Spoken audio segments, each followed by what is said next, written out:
Shalom Bapak Ibu. Siap untuk diberkati malam ini? Yang siap diberkati lambaikan tanganmu. Kasih kemuliaan untuk Tuhan Yesus yuk. Kita akan baca bareng-bareng ya. Marilah kita pergi ke Bethlehem untuk melihat apa yang terjadi di sana seperti yang diberitahukan Tuhan kepada kita. Baik Bapak Ibu. Saya akan mengulas ya firman Tuhan pada sore hari ini, tapi tidak secara biblikal. Ya, saya akan melihat dari perspektif yang berbeda. Nanti terakhirnya kita akan baca lagi ayat ini sehingga Bapak Ibu mudeng opo karepe. Amin. Siap untuk menyimak? Oke, konsentrasi ya. Coba jawab kanan kirinya. Konsentrasi, konsentrasi. Ojo turu, ojo turu. Nek turu dikorok ngono lho, ya, bentangi. Oke, ojo ngantuk. Oke. Peraturan versus kebebasan. Kita hidup itu ya sebenarnya itu banyak sekali diatur-atur. Yang masih punya orang tua, dulu saat kita kecil, kita diatur enggak sama orang tua kita? Diatur ya. Nah, kita yang sudah tua punya anak kecil pun punya anak. Awal anak saya sudah gede saja kayak gini ya. Badannya sudah lebih gede dari saya aja masih tak atur-atur Bapak Ibu. Ya, jujur saja. Kalau kita suruh milih hidup kita lebih suka diatur apa lebih suka bebas ora ono sing ngatur? Bebas, bebas merdeka. Wah, merdeka. Ya, banyak orang ya, jujur saja enggak suka diatur-atur, betul enggak? Yang kerja peraturan suruh datang jam 7, wah sing ngantuk ya. Sing ngantuk jam itu gongon kerja. Ya itu ada nih, staf saya nih, Engyong. Nah, ini dia tak atur tuh setiap hari suruh nyuci mobil jenazah. Kesel ya, kesel ora Yong.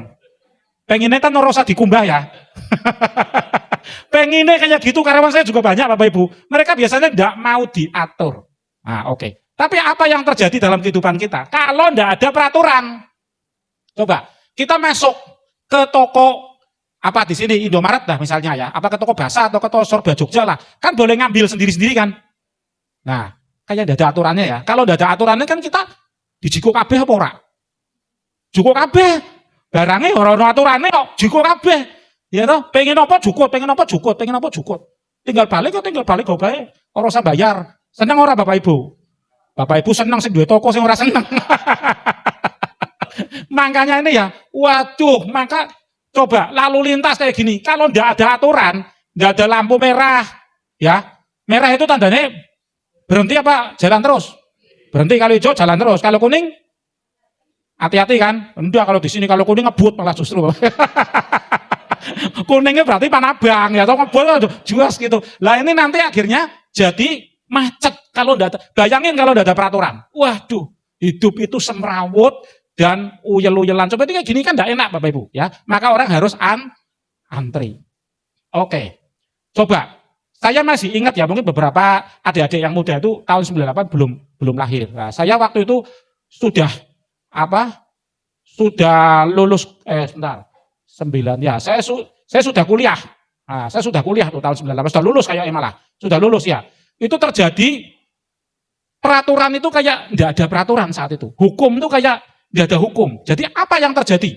Toko-toko dijarai. Saat itu belum ada Alfa Indo kayaknya. Alfamart Indomaret belum banyak. Coba kalau sekarang, waduh, toko Basa pertama sih diserbu kayak. Jukui kabeh barangnya, ya toh, wah, matahari diobong, perlu ada perempuan cantik, coba kalau ini terjadi di GSCA, wah tuh cewek cantik-cantik, wah tuh piye coba, diperkosa nih semua loh pada saat itu, ya kan, banyak orang diperkosa, setelah diperkosa dibunuh, waduh tuh tokonya dijarah semua kayak gini, ini akibat tidak ada hukum, atau lemahnya hukum atau lemahnya peraturan, ini pernah terjadi di tahun 98, oke. Hukum. Karena banyak seperti itu, kejadian seperti itu, maka kita harus butuh apa? Namanya? Hukum. Hukum itu apa? Hukum itu perintah atau aturan, atau kalau teman-teman kita muslim ngomongnya syariat. Itu ya turunan katanya dulunya dari Taurat ya. Terus berevolusi menjadi syariat. Nah, hukum ini dibuat untuk ditaati agar tertib. Dan manusia akan dihukum jika melanggarnya. Betul apa betul? Kita hidup di negara hukum, betul? Maka kita harus taat kepada hukum. Jangan sepenake dhewe. Hukum diadakan karena manusia cenderung nih berbuat dosa, apa cenderung berbuat baik? Cenderungnya berbuat apa? Berbuat dosa. Coba kalau misalnya nanti ya di sini ada yang ketinggalan dompet gitu ya. Pernah enggak ada dompet hilang di gereja? Pernah ada? Ada enggak? Kalau di gereja enggak ada mungkin, tapi gereja yang lain bisa terjadi loh. Handphone ketinggalan, hilang di gereja pernah enggak Bu Gembala? Enggak pernah. Waduh, terima kasih. Tepuk tangan untuk gereja apa malah. Jujur semua. Tapi percaya enggak di gereja lain bisa hilang loh Bu? CCTV, Jumatnya CCTV Bu. Jumatnya nek wis 3.000, wis 10.000, wis hilang sudah. Itu banyak loh terjadi kayak gitu ya. Karena manusia itu cenderung untuk menyimpang, meleset. Dosa itu hamartia ya, artinya meleset, menyimpang. Maka karena banyak orang ya menyimpang, maka perlu adanya hukum yang kuat untuk mengatur agar orang itu takut kalau aku berbuat salah, nanti aku dihukum. Kalau aku ngelihat cewek cantik, bukan muhrimku, terus aku berbuat yang tidak senonoh, aku bisa dihukum. Kalau aku ngambil duitnya orang lain, nyolong duitnya orang lain, aku bisa dihukum. Maka kebanyakan orang itu tidak berbuat jahat bukan karena dia orang baik. Dia tidak berbuat jahat karena takut dihukum. Nah, itulah fenomenanya. Ya, banyak fenomena seperti ini, termasuk orang-orang Kristen termasuk enggak? Orang nyolong, apa kata bener-bener wis ora iso nyolong, saking jujure, apa karena di konangan ono CCTV kata Bu Gembala tadi? Hah? Banyakan karena takut dihukum. Oke, kita lanjut Bapak Ibu. Ya, fungsi aturan atau hukum agar teratur sesuai kehendak pembuatnya, betul? Kita masuk di hotel, ya, mau nginep di hotel, harus registrasi dulu, check-in, betul enggak? Reservasi dulu, check-in, terus sudah dikasih nih misalnya, kamarnya nomornya 101, oke, udah dikasih kuncinya. Boleh enggak masuk ke kamar sebelah yang ada orang lain? Boleh enggak? Enggak boleh, ada aturannya, ya. Jadi, mau di hotel, mau di sekolah, kita semua pasti pernah sekolah, betul enggak? Jadi semua, kayak tadi, toko swalayan, kamu ngambil, cekut, wah, ono sampo, rasa stroberi, enak, diambil ya kan? Ono roti, keju, enak, mentul-mentul, enak, diambil. Bar mau keluar, bayar dulu enggak? Harus bayar dulu, itu peraturannya, oke? Ya. Maka harus ada hukum atau peraturan agar sesuai dengan kehendak pembuatnya. Nah, ini ya, saya ngambil dari Roma ya, karena hukum Taurat membangkitkan murka. Tetapi di mana tidak ada hukum Taurat, di situ tidak ada pelanggaran. Kalau tidak ada peraturan, misalnya, ya kalau nggak ada peraturan nih, misalnya gini, di perusahaan saya masuk jam 7, itu peraturannya. Tapi tidak ada peraturan seperti itu. Nah, si Eng Yong masuknya jam 8, salah apa betul? Yo, tidak salah, tidak ada peraturannya. Lo kan tidak ada peraturannya. Ya toh, gini loh, peraturannya kamu harus masuk kerja, gitu ya. Tapi tidak ada peraturan, kamu harus masuk jam 7. Nah, kamu masuknya jam 8, kamu salah apa enggak? Ya enggak bisa disalahkan, karena enggak ada peraturannya, betul enggak? Nah, saat itu, sebelum ini loh, sebelum hukum Taurat ada, telah ada dosa di dunia. Ya kan, loh, Adam dan Hawa kan, si Kain kan sudah melakukan dosa, betul ya Pak? Adam dan Hawa pun sudah melakukan dosa. Saat itu kan belum ada hukum Taurat. Hukum Taurat kan ditulis Musa, itu saat zamannya Musa, 2 loh batu. Itu kan ribuan tahun sebelum itu kan. Nah, itu sudah ada dosa. Tetapi dosa itu tidak diperhitungkan karena tidak ada hukum Taurat. Karena piye iki? Abot banget ya ayatnya yo. Nah, saya jelaskan pelan-pelan ya Bapak Ibu ya. Saya tidak akan ngulas ayat ini, saya akan ngulas yang lain soalnya. Nah, nanti sambil jalan aja Bapak Ibu ya. Prinsipnya gini, kalau tidak ada peraturan, kita melakukan kesalahan, misalnya orang naik sepeda motor harus pakai apa? Helm. Orang naik mobil harus pasang sabuk pengaman, ya toh. Kalau tidak ada undang-undang atau hukum lalu lintas yang menyatakan seperti itu, kita tidak pakai helm, salah apa betul? Iya betul, nggak bisa disalahkan, karena nggak ada peraturannya. Lah maksudnya seperti itu, paham ya? Maksudnya seperti itu. Oke, kita jalan terus. Pinter-pinter ini jemaat ini. Senang saya khotbah di GSCA. Ya. Lah ini loh pertanyaannya ya. Jika Allah Maha Kuasa, kenapa banyak terjadi kejahatan sehingga dibutuhkan hukum atau Taurat untuk mengatur kehidupan manusia? Loh, kan Allah itu Maha Kuasa, betul nggak Pak Gembala? Loh, nek Allah itu Maha Kuasa, kenapa enggak bikin manusia yang enggak bisa berbuat salah? Bisa enggak? Allah menciptakan manusia yang enggak bisa salah, bisa enggak? Bisa, tapi kok kenapa enggak ya? Kenapa enggak? Ngono loh. Padahal nyatanya ya, dari jutaan umat ya, sing sregep karo sing males, akeh sing di. Akeh sing malas ki jujur-jujur ki. Jujur-jujur Pak Gem. Akeh sing malas, sing pelit karo sing murah hati banyak yang mana? Wah, pantesan lah gerejone kasih cilik terus. Pelit-pelit. Loh ya, lo kenapa kok Tuhan setelannya kayak tadi ya? Sound system aja setelannya enggak enak. Lah ini kan baru ada orang kan lo kalau saya sebagai penciptanya sound system itu tak bikin orang saya setel sudah enak dewe sound systemnya. Ya toh, lo tapi kan saya tidak maha kuasa. Tapi kalau Tuhan kan maha kuasa, amin. Lo kenapa kok Tuhan orang nyetel ciptaannya, orang iso dosa? Abot ora iki pertanyaane. Abot ya? Oh, abot.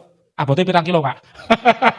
Tapi engko tak tuturi balik ngerti kabeh, ya. Makanya harus konsentrasi. Oke, lanjut. Rancangan Allah semua ciptaan bergerak teratur sesuai kehendaknya. Ini ya. The Lord God Almighty, Allah mempunyai tatanan yang sempurna dalam dirinya. Saya langsung aja. Contoh ya. Siapa yang punya handphone? Keluarin. Yang punya handphone. Bu Gembala punya. Oke, angkat tinggi-tinggi, Bu. Handphonenya, Bu. Angkat tinggi-tinggi. Lepaskan, Bu. Enggak, jatuh enggak kira-kira? Ah, jatuh kan? Perlu dibuktikan enggak? Enggak perlu ya. Itulah tatanan Allah. Apa? Tatanan. Otomatis. Jadi Allah itu punya kedaulatan, dia punya tatanan, otomatis semua ciptaan bergerak sesuai tatanan Allah. Kalau tatanan Allah hukum gravitasi, dilepas ini plek, dia pasti jatuh. Bener enggak? Tapi pertanyaannya, kenapa pesawat terbang enggak jatuh? Loh, ya jarang ya ada khotbah sambil nerangke hukum fisika. Karena itu juga tatanan Allah. Dia punya hukum aerodinamika, punya hukum kecepatan. Kalau saya ngelempar ini ya, tak lempar gitu ya, langsung jatuh apa dia menempuh jarak dulu? Menempuh jarak, karena dia punya kecepatan. Pesawat terbang kan punya kecepatan, maka dia bisa menempuh jarak. Pada saat saya ngelempar ini, ya, pada saat dia sudah mulai jaraknya kecepatannya mulai berkurang, dia akan cenderung kayak gini, pluk terus jatuh. Betul enggak? Karena itu tatanan. Semua itu sudah ditata. Tuhan itu punya tatanan. Kapal pesiar. Saya pernah naik kapal pesiar yang 18 lantai, krunya hampir 1.000, tamunya 3.000 orang. Wah, itu hampir 4.000 orang. Kalau satu orang beratnya 70 kilo, berapa ton? Coba bayangin. Itu kapal pesiarnya saja beratnya sudah ribuan ton. Kok enggak tenggelam? Karena ada hukum Archimedes. Jadi semua itu adalah tatanan. Bunga ya, ada sinar matahari. Bunga otomatis tukul dewek, bener enggak? Tumbuh sendiri kan bunganya. Itu sudah tatanan. Karena dia punya gerak, fototaksis namanya. Nah, saya ngerti kan, karena saya anak biologi dulu ya waktu saya SMA. Ya, saya ngerti ini. Nah, inilah yang disebut tatanan. Jadi Allah tidak perlu berfirman, hai matahari, terbitlah engkau dari arah mana? Timur apa barat matahari terbitnya? Hah? Oh ya timur tenggelam di? Oh, saya tanya kayak gini aja banyak yang masih bingung loh ya. Matahari terbit sekali Allah berfirman, matahari selalu terbit dari arah timur. Betul enggak? Enggak ada dia tiba-tiba terbit dari sekarang dawek tenggara terus barat atau kadang timur kadang barat besoknya lagi di utara kan enggak mungkin. Jadi sekali Allah berfirman semua bergerak sesuai tatanan Allah, sesuai kehendak Bapa di surga. Amin. Oke, saya lanjut. Hukum Allah sebagai tatanan yang mengikat. Semua ciptaan harus tunduk pada tatanan Allah yang sempurna. Dari makrokosmos maksudnya gini loh, planet-planet itu yang jumlahnya miliaran itu kok enggak tabrakan? Karena ada tatanan Allah. Dia punya gravitasi masing-masing, punya gaya tarik-menarik, tolak-menolak masing-masing. Jadi dia berputar pada porosnya masing-masing. Jadi tidak ada planet yang tabrakan. Matahari juga seperti itu. Sampai ke yang mikro, sampai yang amuba, sampai coba tanya gini. Ibu kalau 8 jam lagi tidak makan, perutnya lapar apa tetap kenyang apa lapar? Kriuk-kriukan. 2 jam lagi aja kriuk-kriuk. Nah, itu tatanan. Betul enggak? Itu tatanan loh. Otomatis loh. Enggak perlu ngomong kayak gini. Ini sudah 5 jam enggak makan loh. Ayo lapar. Kan enggak perlu kayak gitu. Otomatis lah. Itulah cara kerja Tuhan. Jadi semua ciptaan diciptakan punya tatanannya masing-masing dan semua bergerak sesuai dengan kehendak Bapa. Namun, semua ciptaan tunduk pada tatanan Sang Pencipta. Namun, ada satu ciptaan yang diciptakan Allah dengan kedaulatannya sendiri. Semua itu tunduk pada kehendak Allah. Semua ciptaan, burung-burung di udara, ikan di laut, bahkan hewan-hewan yang berkeriapan, bahkan di bawah bumi, semua tunduk pada tatanan Allah. Namun, ada satu ciptaan yang Allah mahkotai itu sebagai mahkota ciptaan, sebagai the masterpiece, sebagai mahakarya Allah, diberi kedaulatannya sendiri. Itu apa? Manusia. Oke. Manusia. Kita akan baca di Kejadian 1 ayat 26 sampai 27 ya.